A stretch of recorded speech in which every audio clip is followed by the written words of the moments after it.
Selamat pagi anak-anak. Pertemuan kali ini adalah mata pelajaran seni budaya. Baik, di dalam seni budaya ini terdiri dari 4 bidang, yaitu yang pertama ada seni rupa, kedua musik, ketiga seni tari, dan keempat seni teater. Baik, pada pertemuan kali ini khusus di kelas 9 untuk bab 1 di seni rupa kita akan bahas itu materi tentang seni lukis. Baik, adapun ada alur pembelajaran yang kita akan bahas pada hari ini adalah yang pertama itu pengertian seni lukis, yang kedua tujuan berkarya seni dan aliran seni lukis, yang ketiga ada tema dalam seni lukis, yang keempat itu ada alat dan bahan berkarya seni lukis. Terus berikutnya menerapkan salah satu teknik karya seni lukis, itu merupakan salah satu bentuk nanti tugas praktek.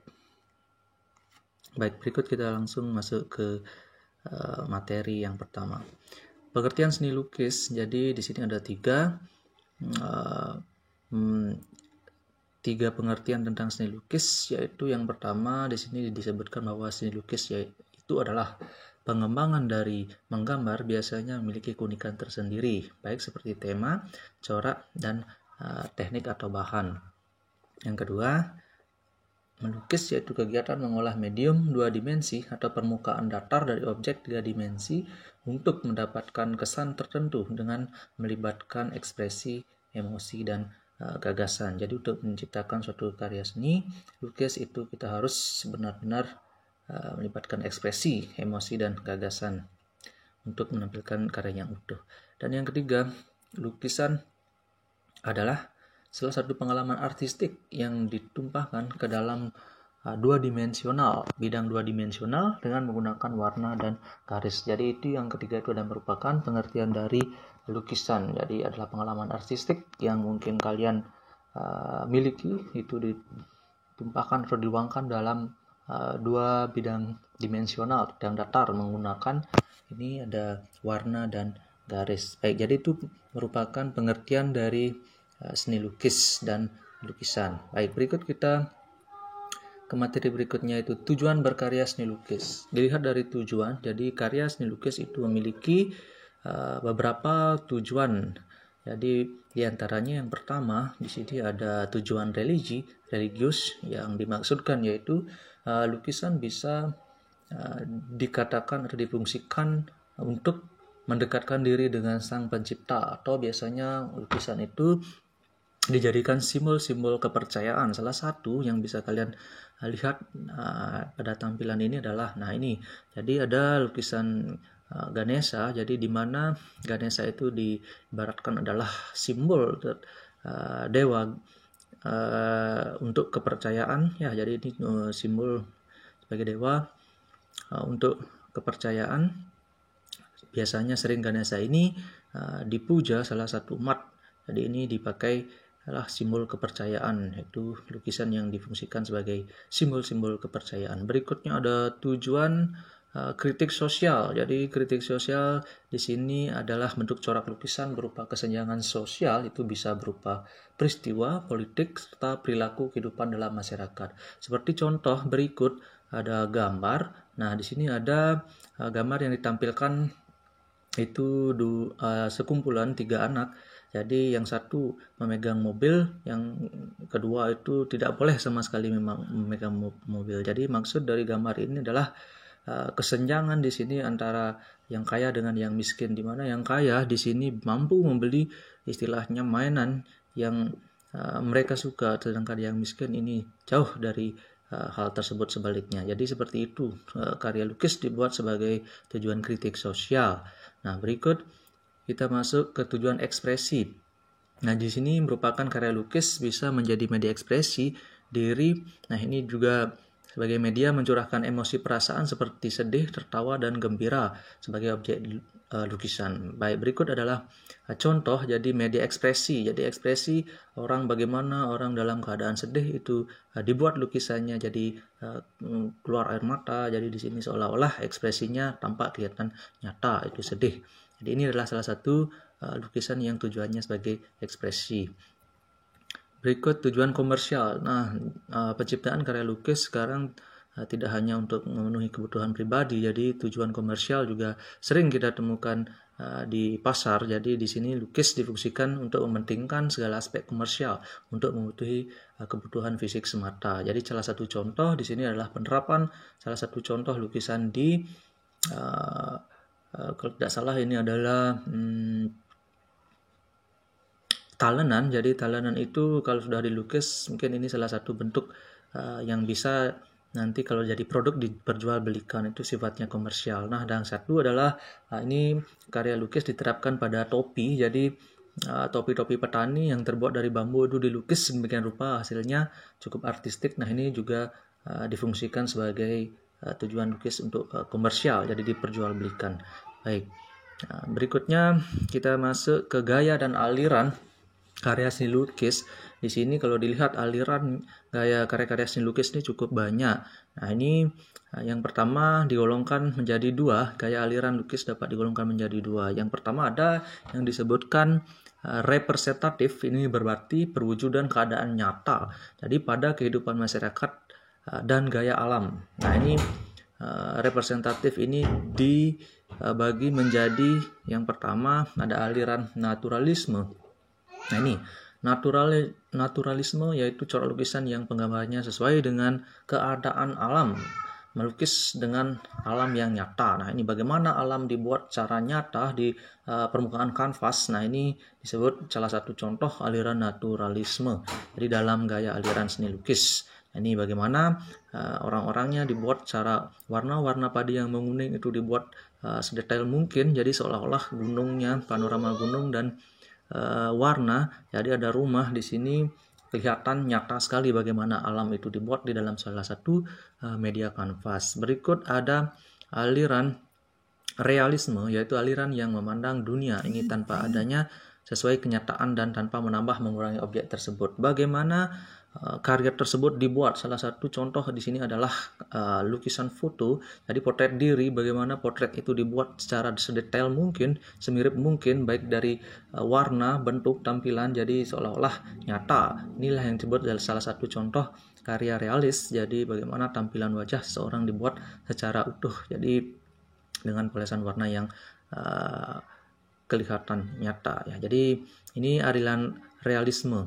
Jadi yang berikut ada aliran romantik. Nah, ini romantik itu adalah melukiskan cerita yang romantik, peristiwa, bisa keadaan peristiwa yang mengenang, yang dahsyat, atau kejadian yang dramatis. Nah, misalnya ada mengingatkan kita pada suatu peristiwa. Jadi di sini ada salah satu bentuk lukisan ini dibuat pada saat peperangan di Ponorogo. Bagaimana peristiwa peperangan di Ponorogo itu dilukis. Jadi bagaimana Pangeran Diponegoro ini berusaha memperebutkan kemerdekaan NKRI lewat karya lukis. Inilah dibuat jadi peristiwa Pangeran Diponegoro sedang berperang. Jadi ini adalah salah satu aliran romantik. Jadi mengingat suatu peristiwa yang tempo dulu sehingga dijadikan objek karya lukisan seperti ini, aliran romantik.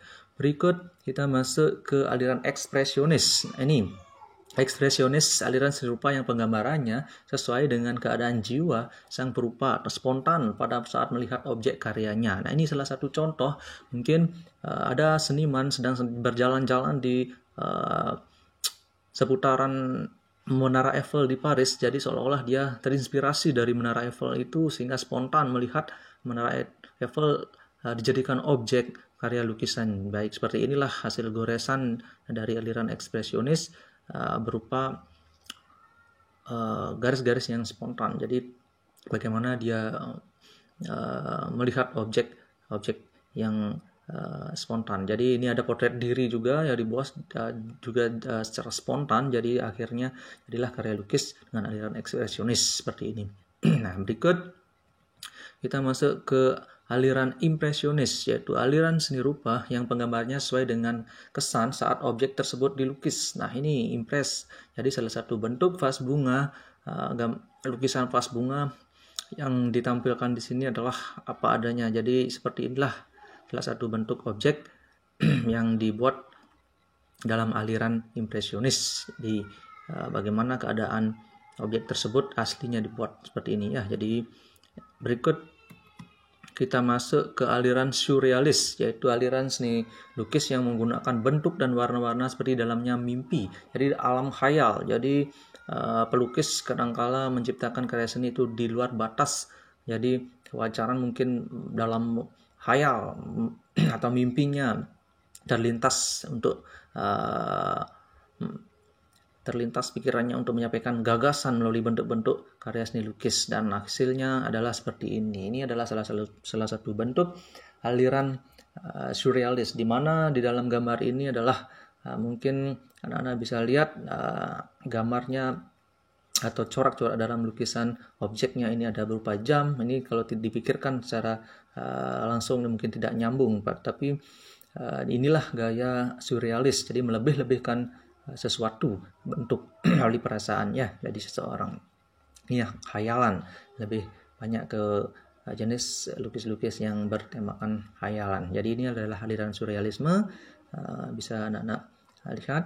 Nah, berikut kita masuk ke non-representatif. Nah, ini adalah perwujudan aliran seni rupa atau seni lukis khususnya yang menekankan pada unsur-unsur formal, struktur, unsur rupa, dan prinsip estetik dan gaya yang terbebas dari bentuk alam dan sukar dikenali. Seperti salah satu bentuk aliran non-representatif ini adalah lukisan abstrak. Jadi ini adalah salah satu bagian dari lukisan abstrak. Mungkin kalian juga tahu lukisan abstrak itu seperti apa ya. Jadi ini ada contohnya di sini, ada mungkin dari segi bentuk kurang jelas. Nah, inilah aliran representatif, yaitu corak lukisan abstrak. Jadi bentuk-bentuknya sulit untuk dikenali.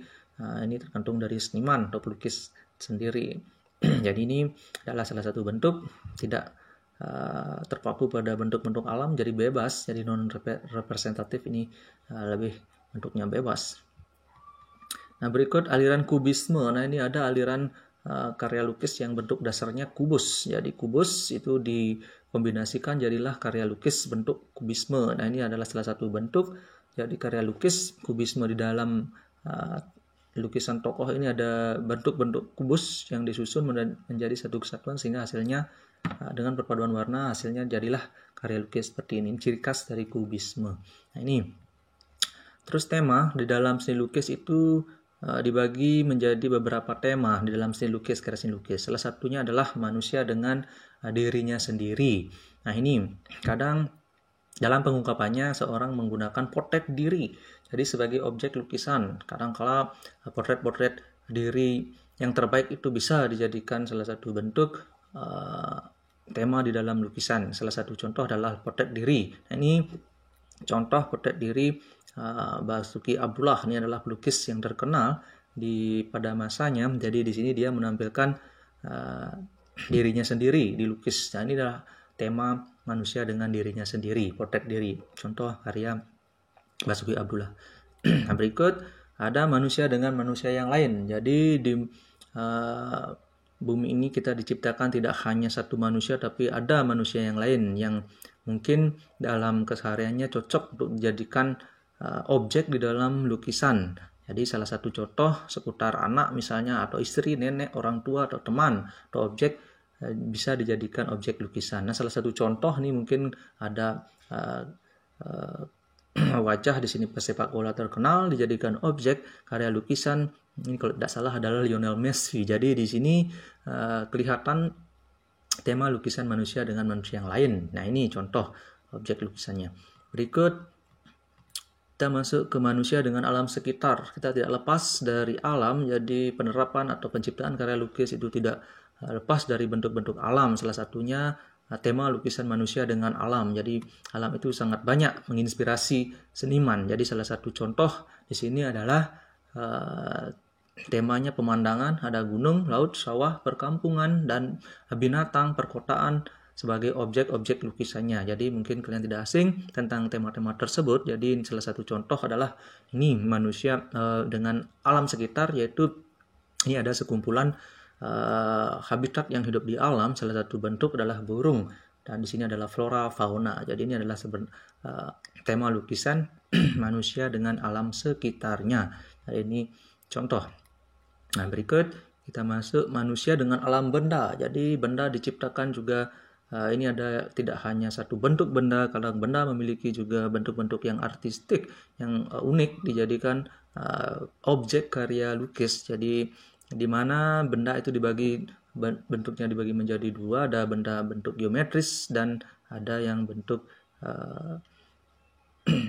geometris dan silindris. Jadi di sini ada geometris ini diartikan seperti gelas, vas, guci, botol, atau buah dan sayuran. Kalau sayuran dan buah ini adalah termasuk contoh benda organis. Jadi di sini manusia dengan alam benda itu kadangkala benda memiliki bentuk-bentuk yang artistik dapat dijadikan objek dalam melukis. Salah satu contoh adalah, nah ini ada contoh-contoh bentuk benda geometris yang salah satunya adalah ada cangkir, ada bentuk organisnya juga di sana, ada bentuk apel. Nah, ini dikombinasikan menjadi satu kesatuan, disusun atau ditata dengan prinsip karya seni rupa. Di sini terciptalah bentuk karya lukis manusia dengan alam benda. Nah, ini contoh benda-benda yang dijadikan objek secara langsung.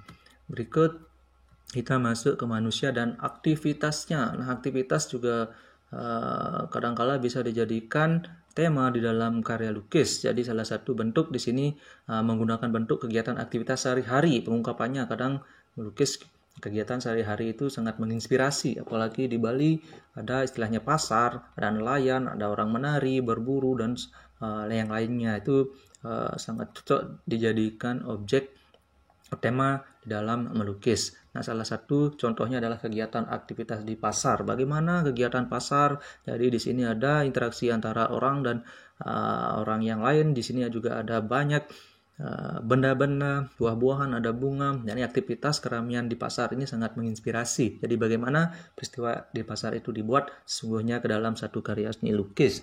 Nah, berikut contohnya. Nah, manusia dengan daya khayal. Jadi kadangkala manusia juga sering menghayal. Jadi khayalan ini kadang bisa dijadikan juga tema di dalam karya lukis. Jadi pada saat tertidur mungkin terlintas menghayal sejenak.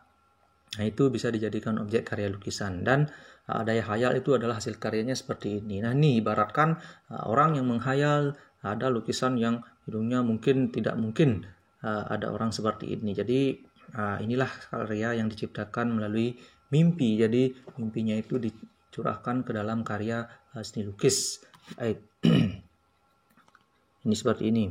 Jadi berikut kita masuk ke alat dan bahan berkarya seni lukis. Jadi di sini alat dan bahannya mungkin kalian tidak asing lagi tentang alat dan bahan. Jadi yang umum sering digunakan kalau alatnya ini berupa bisa pastel, krayon, cat air, cat minyak, ada cat akrilik, ada kuas. Kuas itu juga ada yang bentuk runcing dan pipis sesuai dengan fungsinya.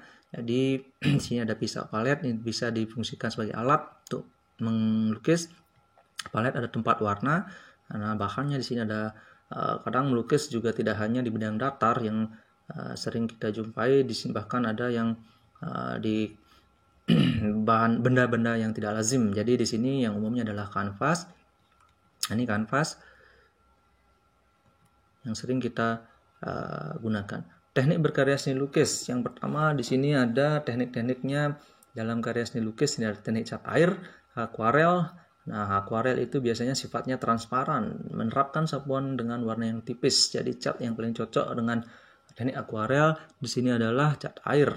Jadi cat air karena sifatnya tipis, transparan. Nah, contoh cat air hasil dari sapuan dari cat air adalah seperti ini. Jadi kalian bisa lihat warnanya agak sedikit transparan. Jadi ini inilah salah satu ciri khas dari karya lukis cat air dengan teknik akuarel. Berikut kita masuk ke teknik plakat. Jadi plakat adalah melukis dengan sapuan yang sifatnya dengan warna tebal. Jadi ciri khas warnanya adalah tebal, pekat. Nah, ini cat mungkin yang cocok adalah biasanya ada cat poster. Jadi ini kalian bisa lihat tampilan karya dari cat plakat di mana tones warna atau warna-warna yang ditampilkan di sini ada kelihatan sangat tebal. Jadi inilah ciri khas dari karya plakat menggunakan cat yang sifatnya tebal. Jadi ini cat karya plakat, teknik plakat. Berikut kita masuk ke teknik mozaik. Nah, kadang teknik juga beragam, jadi tidak ada cat air, ada teknik plakat, nah ada teknik mosaik.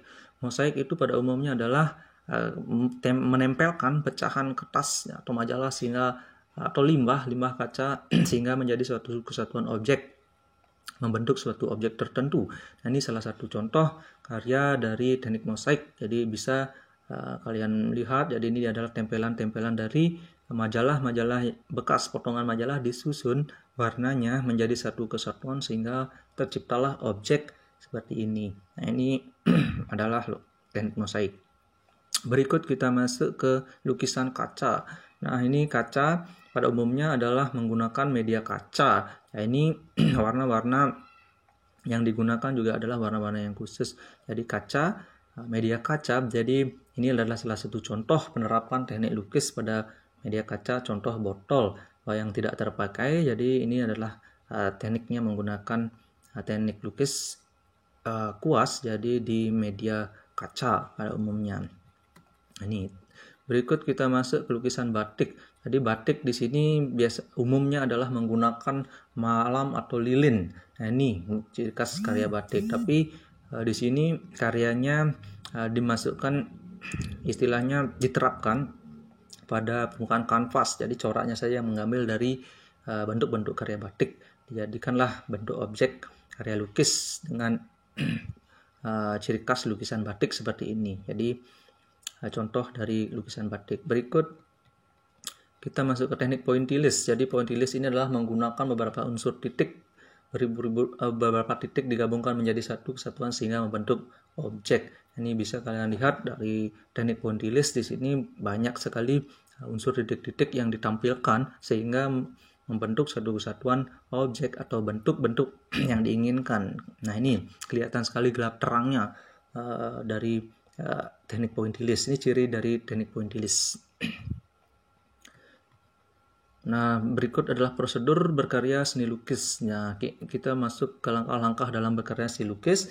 Yang pertama sudah tentu tahap memunculkan gagasan. Nah, terdiri dari tahap mengembangkan imajinasi. Bagaimana kalian mengembangkan imajinasi nanti untuk dijadikan imajinasi tersebut menjadi salah satu bentuk karya seni lukis.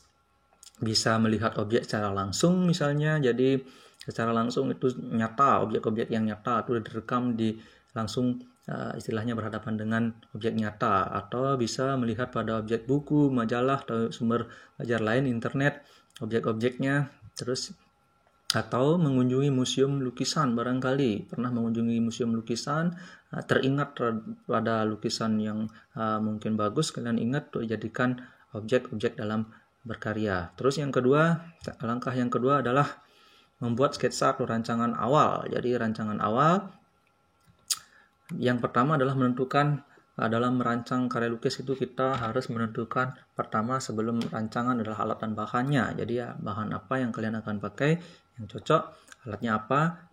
Nah, ini karena kadang beda bahan, alatnya juga berpengaruh terhadap hasilnya. Terus barulah tahap menentukan teknik. Jadi teknik apa yang akan dipakai. Jadi kita sudah bahas beberapa teknik dalam karya seni lukis. Mungkin kalian menguasai salah satu teknik itu untuk dijadikan nanti dalam praktek karya seni lukis, itu bisa di tahap menentukan teknik.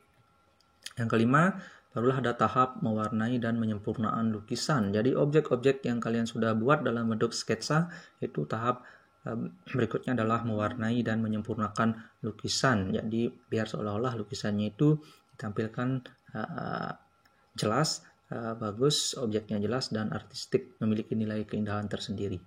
Baik, jadi mungkin itu materi yang bisa Bapak bahas untuk pertemuan kali ini.